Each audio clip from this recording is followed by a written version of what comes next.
Who is this intelligent woman whose photograph graces the screen of your computer? This is an individual by the name of Sabina Tonka.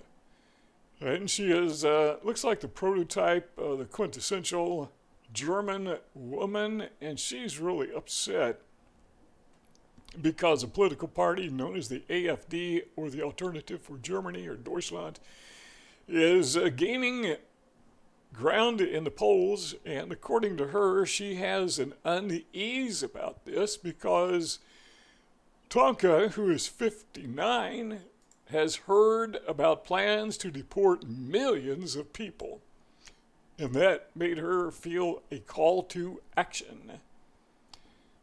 Maybe if they had not imported millions of people, they would not now be needing to deport them, but that doesn't occur to the woke left because, if the woke left were rational, they wouldn't be the woke left. So here is a quote. I never thought such inhuman ideas would be gaining popularity in Germany.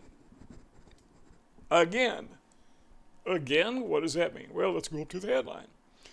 Germany's inward past comes back to haunt it as far-right AfD surges in polls. So immediately they are associating the AfD with Germany's inward past. Now some would say, well, it is rooted in the National Socialist Party. So why not make that the headline? Well, the same reason you don't say the Democrats were rooted in the Ku Klux Klan, even though they are, or they were. I mean, no one says, the far-left Democratic Party is haunting America because it is, reemerging as the Ku Klux Klan. Nobody says that. Because, well, it's not true. And this is not true either. It's the same thing. So the AfD was rooted in the inward, the National Socialist, and the Democratic Party was rooted in the Ku Klux Klan. Those are just facts, but it doesn't mean that the AfD is, the spitting image of the same thing as was the inward party. Okay, so now we understand what's going on here. First of all, the story begins by taking a movement and personifying it in one individual. They do that a lot. This is not necessarily a bad thing. Journalists do this quite frequently. They will begin a story by focusing on one individual. I read another story just a few minutes ago, totally unrelated, about inflation in Wisconsin.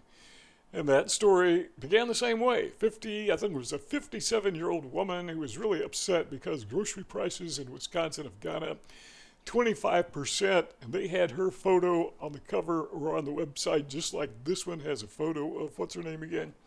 Sabina Tonka. But the point is, this is a journalistic tool that they use, and it's perfectly okay. But it pulls us in, makes it personal, not just a news story. But here we go for the media bias. National polls camouflage an important division.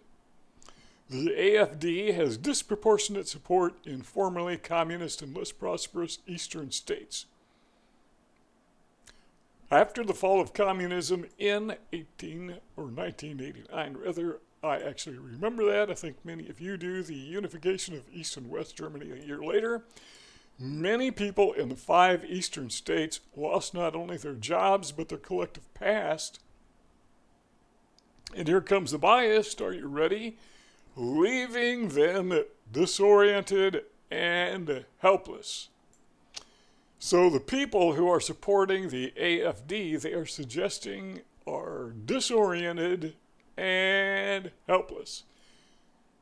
And that's being camouflaged by the media, or by the polls, rather. Okay, it goes on to say that there were a large number, 300,000, the largest number of claims for asylum in Europe. Most of these are from Syria, Afghanistan, and Turkey. The country has also taken in more than 1 million Ukrainian refugees. Now, hang on a second. She was uneasy because millions of people are being deported. Here it says there were 1.1 million asylum requests. 300 from North Africa. And if you add them all up, it comes to millions. I mean, did nobody proofread this before they published it? I don't know. But the bottom line is this: we've got two choices, and basically that's it. You're either a globalist or you are a nationalist. And this person is obviously, in this article, in my opinion, is obviously biased against nationalism. It even says so much. Many Germans believe their country has developed an immunity to nationalism. Immunity, like it's a disease.